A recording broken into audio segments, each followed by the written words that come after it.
Mbak Leli, Mbak Ima, kita sharing-sharing yuk tentang sekolahan kita. Menurut Mbak Ima atau Mbak Leli itu apa yang menjadi keunggulan di sekolahan kita? Mungkin mulai dari sarprasnya, gurunya, kemudian muridnya. Iya. Menurut saya ya, keunggulan sekolah ini itu dari bidang non-akademik itu sering mendapatkan prestasi dari siswa-siswa yang mengikuti lomba-lomba. Terus untuk dari sarprasnya cukup mendukung walaupun sekolah ini belum memiliki gedung perpustakaan. Terus dari siswanya, dari akademik siswa cukup bagus. Waktu di kelas saya itu semua rata-rata itu siswa mudah memahami materi yang disampaikan oleh saya. Iya. Kalau dari Mbak Ima bagaimana? Kalau dari saya tentang Salpras mungkin ya, Salpras sudah mendukung, cuman paling tinggal penyediaan laptop yang masih kurang serta LCD di kelas. Terus kalau dari kompetensi guru semua sudah memadai karena semua sudah S1. Dari siswanya mungkin? Oh, kalau dari siswa di kelas 3 kemarin, anak-anak sudah memahami. Cuman masih ada satu anak yang berperilaku seenaknya sendiri. Karena kurangnya perhatian dari orang tua. Oh, terus biasanya langkah apa itu yang dilakukan? Kalau kemarin langkah yang saya lakukan berkomunikasi dengan orang tua lewat WA. Komunikasi, iya. Terus ini kan kita sudah kenaikan kelas ya. Eh, Kira-kira hal apa atau murid seperti apa yang kita inginkan, Pak? Mungkin dari Mbak Leli mau bercerita. Kira-kira murid seperti apa yang diinginkan? Murid yang diinginkan ya murid yang mudah memahami pelajaran, terus patuh sama gurunya, terus kalau lagi diajar nggak bermain sendiri, kayak gitu. Iya. Kalau dari Mbak Ima bagaimana, Mbak? Murid yang saya impikan ya sebenarnya sama sama dengan Mbak Leli gitu, nurut, patuh, terus bisa memahami apa yang dijelaskan guru dan setiap ada PR juga dikerjakan. Iya, berarti rata-rata di sekolahan kita sebenarnya karakter siswanya bagaimana ini? Apakah rata-rata baik atau ada kurang baik seperti itu, Mbak ya? Rata-rata sih Hampir semuanya baik ya. semuanya baik. Paling hanya satu dua anak ya yang iya. Tapi tetap masih dalam kategori baik ya, seperti itu. Artinya kan perilakunya itu tidak menyimpang dengan hukum ya. Iya, hanya mungkin susah saja diajarkan di kelas, kemudian mungkin lari-lari atau apa kayak gitu ya, kurang memperhatikan seperti itu aja ya. Iya. Jadi begini, Mbak. Itu tadi apa yang Mbak Leli dan Mbak Ima sampaikan itu merupakan metode ya atau merupakan pendekatan ya. Nah, ini sebenarnya pendekatan inquiry apresiatif. Nah, biasanya dikenal dengan sebutan IA. Nah, IA itu adalah pendekatan manajemen perubahan yang kolaboratif dan berbasis kekuatan. Makanya tadi Mbak Lili, Mbak Ima kan sudah bercerita tentang kekuatan masing-masing dari sekolahan, kemudian anak, kemudian murid yang diimpikan seperti apa. Nah, itu merupakan pendekatan IA tadi ya. Kemudian pendekatan IA ini dipercaya setiap orang memiliki inti positif yang dapat memberikan kontribusi pada keberhasilan. Jadi tidak ada istilahnya anak yang nakal atau tidak kemudian tidak memiliki sesuatu. Semuanya itu adalah memiliki kontribusi pada keberhasilannya. Nah, ini dengan melalui metode IA ini, kita akan membuat sebuah tahapan perubahan. Ya, perubahan ini menggunakan tahapan bagja. Ya, ini tahapan Bagja ini masuk dalam inquiry ya, apresiatif. Apa itu Bagja? Sudah pernah mendengarnya belum, Mbak? Belum. Belum ya? Baru kali ini ya? Iya. Iya. Ini kita sharing-sharing saja ya. Ini bahwa Bagja itu adalah B yang pertama itu adalah buat pertanyaan utama. Kemudian yang A, ambil pelajaran. G, gali mimpi. C, jabarkan rencana. Dan yang terakhir A, atur eksekusi. Ini adalah namanya Bagja ya. Nah, tahapan perubahan Bagja ini berkaitan erat dengan visi ya. Visi ya. Apa sih visi? Visi adalah impian kita ya. Tadi kan sudah bercerita saya ingin murid yang manut, nurut. Nah, karakter. Nah, ini. Maka di sini ada sebuah visi, visi yang diinginkan oleh kita. Nah, contohnya ini ada visi saya misalkan mewujudkan peserta didik yang beriman dan bertakwa, cerdas, mandiri, berdaya saing dan peduli lingkungan. Nah, ini adalah sebuah visi yang kita inginkan daripada siswa-siswa kita, murid-murid kita. Nah, ini bisa dilakukan dengan cara urutan yang tadi pertama itu. Kemudian visi yang tadi itu, ini penjelasannya, ini adalah yang beriman dan bertakwa. Ini merupakan memahami ajaran agama dan menerapkannya dalam kehidupan sehari-hari. Kemudian cerdasnya memiliki pengetahuan luas dan intelektual, mandiri, memimpin dan memotivasi diri sendiri dalam mencapai prestasi dan pengembangan diri yang baik, berdaya saing, mampu berkontribusi dalam menghadapi tantangan perkembangan zaman. Kemudian yang terakhir adalah peduli lingkungan. Ini mengenal dan menghormati budaya, kemampuan berkomunikasi dan tanggung jawab terhadap keberagaman. Ini adalah contoh rancangan visi yang saya buat. Nah, kemudian kembali ke tahapan prakasa perubahan tadi yang Bagja yang pertama itu tadi buat pertanyaan utama ya. Pertanyaannya misalkan seperti ini. Mengapa siswa kurang pede tampil di depan kelas? Nah, ini prakasa perubahan yang saya contohkan adalah misalkan meningkatkan rasa pede siswa untuk tampil di depan kelas. Kadang kan masih ada anak yang kurang pede ya. Iya. Iya, masih kurang pede, masih malu-malu. Kalau cerita di belakang keras, kalau suruh maju suaranya pelan atau kecil sekali kan seperti itu. Nah, ini eh, kita coba membuat prakasa perubahan dengan Bagja tadi. B yang pertama, buatlah pertanyaan utama.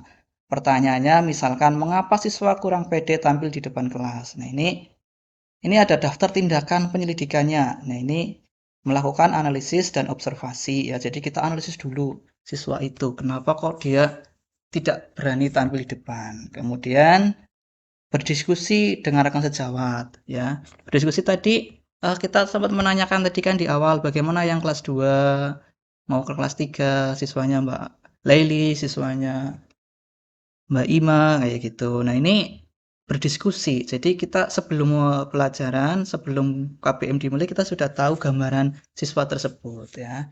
Kemudian apa solusi untuk meningkatkan rasa pede siswa? Nah, ini solusinya bagaimana tindakan yang bisa kita lakukan adalah mencari referensi sumber lain tentang meningkatkan rasa pede atau mungkin kita juga bisa bertanya atau mencari informasi di kelas ini kok siswanya pada aktif-aktif berani. Nah, ini metode apa yang digunakan? Nah, ini mencari referensi juga ya atau sumber lain.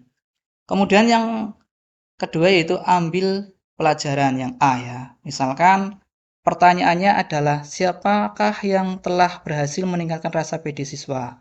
Kemudian tindakan kita melakukan kolaborasi dengan orang yang sudah berhasil meningkatkan rasa pede siswa.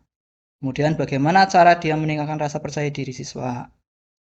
Kemudian jawabannya atau tindakan kita adalah mencari informasi, referensi dengan memanfaatkan komunitas praktisi. Nah, ini komunitas praktisi ini adalah sekumpulan ya, sekumpulan orang-orang yang memang berkecimpung dalam bidang itu. Contohnya, kita bisa menggunakan komunitas KKG, itu juga sudah menuntut praktisi. Nah, di situ kita akan membahas masalah-masalah apa yang ada di misalkan kelas 4 ya di kelas 4 dari berbagai sekolahan. Nah, di sana bagaimana cara penyelesaiannya, kemudian kita bisa ambil di aplikasi di sekolah kita. Kira-kira berhasil atau tidak. Kalau tidak, kita cari lagi referensi yang lain, seperti itu. Kemudian bagaimana cara dia meningkatkan rasa percaya diri siswa. Ya. Kemudian aktivasi apa saja yang dilakukan untuk meningkatkan rasa pede siswa. Nah, ini aktivitasnya ya, aktivitas apa saja yang dilakukan. Ini kita bisa mungkin mengelola kelas yang dapat meningkatkan rasa pede siswa, mungkin dengan pembelajaran berpusat pada siswa, dengan berdiskusi, kemudian dengan bermain peran, ini kita bisa meningkatkan rasa pede. Nah, ini itu merupakan tindakan ya, misalkan dengan mengelola kelas, pembelajaran yang menyenangkan, berdiskusi, berdialog, bermain peran itu adalah merupakan tindakan. Kemudian yang selanjutnya yaitu gali mimpi. Nah, ini gali mimpi ini, jadi tadi kan kita sudah menggali ya mimpi Mbak Lili sama Mbak Ima ya. Nah, mimpinya apa? Karena perkasa perubahan kita di depan adalah PD, maka di sini mimpi kita kan apa perasaan yang apa perasaan saya setelah kepercayaan diri pada anak meningkat. Misalkan pertanyaan seperti itu. Nah, ini eh, tentunya kalau ditanya perasaan pasti ya jawabannya senang seperti itu. Tapi di sini adalah tindakan yang kita lakukan atau penyelidikan ya, bukan rasa ya yang kita simpulkan, oh ya senang kayak gitu bukan. Tapi misalkan merancang pembelajaran berpusat pada murid. Jadi untuk meningkatkan kepercayaan diri pada anak supaya meningkat, kita dengan merancang pembelajaran berpusat pada murid. Kemudian melibatkan siswa sebagai aktor dalam pembelajaran. Jadi eh, aktornya siswa, kita cukup fasilitator sehingga siswa itu aktif. Dengan aktif, siswa insya Allah rasa pedenya akan meningkat. Terus hal apa saja yang saya lakukan agar siswa selalu percaya diri pada situasi apapun. Jadi percaya dirinya bukan cuma di kelasnya sendiri, tapi dimanapun dia berada, dia itu percaya diri. Nah, ini misalkan dengan tindakan yang kita lakukan adalah menjadikan kelas dan lingkungan sekolah menjadi milik bersama. Artinya biarkan dia itu nyaman. Di kelas kita nyaman, di luar nyaman. Kalau sudah nyaman, insya Allah percaya diri pasti meningkat. Terus yang selanjutnya setelah gali mimpi, itu jabarkan rencana ya. Baca ya. Nah, ini di jabarkan rencana ini kita misalkan pertanyaan seperti ini, apa indikator keberhasilan dalam meningkatkan rasa percaya diri siswa? Nah, ini indikatornya apa sih biar anak itu dikatakan sudah berhasil, perubahan kita itu berhasil. Nah, maka ada tindakan yang perlu kita lakukan, misalkan membuat catatan perkembangan atau pencapaian target. Kemudian pertanyaan lagi, misalkan kapan mulai dilaksanakan program meningkatkan PD siswa? Nah, ini misalkan tindakannya adalah dilaksanakan dalam setiap pembelajaran mulai dari sekarang, misalkan itu. Atau juga nanti di jabarkan rencana ini juga nanti ada evaluasi tindak lanjut. Nah, ini pertanyaannya seperti itu. Nah, nanti setelah evaluasi tindakannya otomatis merancang program berikutnya, misalnya seperti itu. Dan yang selanjutnya ini adalah yang terakhir setelah jabarkan rencana adalah atur eksekusi. Atur eksekusi itu adalah misalkan siapa saja yang akan saya libatkan. Nah, di aturan eksekusi ini berarti kita sudah melibatkan stakeholder atau bukan cuma diri kita, tapi kita manfaatkan sarana prasarana yang ada, kemudian siapa saja yang terlibat. Nah, ini. Makanya siapa saja yang akan saya libatkan ini di pertanyaannya. Kemudian daftar tindakannya adalah misalkan kepala sekolah, rekan sejawat, orang yang sudah berhasil melaksanakan program ini. Kemudian juga ada pertanyaan lagi, misalkan siapa yang akan memantau program perencanaan ini? Nah, misalnya di sini adalah KS dan rekan sejawat. Jadi kita dipantau oleh kepala sekolah, kemudian rekan sejawat.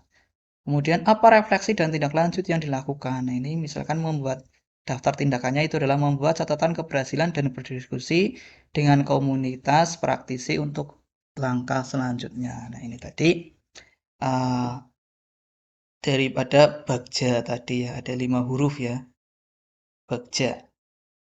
Kemudian yang tadi sudah terurai semua ya.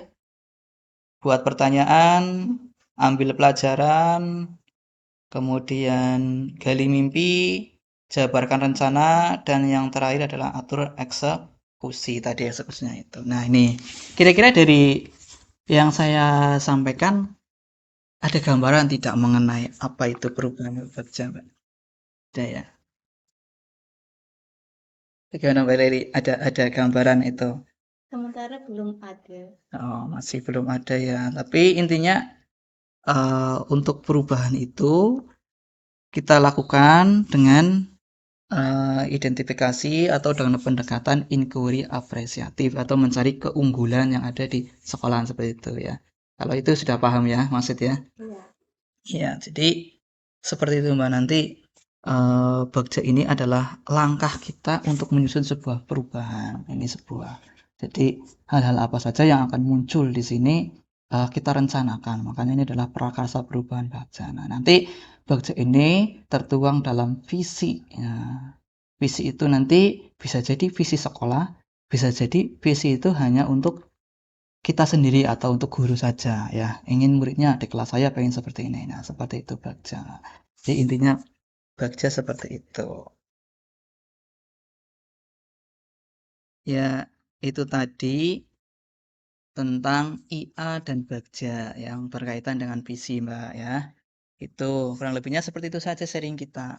Terus kira-kira yang bisa jenengan tangkap dari yang saya jelaskan tadi tentang Bagja dan IA apa, Mbak? Mbak Ima coba. Kalau menurut saya jadi mengetahui apa itu prakarsa perubahan dengan Bagja. Mungkin untuk depannya di tahun ajaran baru bisa saya terapkan di kelas pembelajaran dengan berpihak pada murid. Iya, seperti itu ya. Iya, terima kasih sekali, Mbak. Terus dari Mbak Leli bagaimana? Ya, setelah saya mendengar penjelasan dari Pak Dayat, saya sedikit memahami tentang Bagja dan IA. Dan saya juga baru mengetahui bahwa keunggulan sekolah itu merupakan pendekatan dari IA. Dan saya berharap saya bisa menerapkannya pada pembelajaran di kelas saya. Iya, ya nanti kita berkolaborasi saja ya Mbak ya. Nanti insya Allah eh, kita sering-sering saja dan kita nanti di dalam komunitas praktisi nanti insya Allah saya buat untuk di sekolah kita ini. Terima kasih ya Mbak atas waktunya. Sama-sama.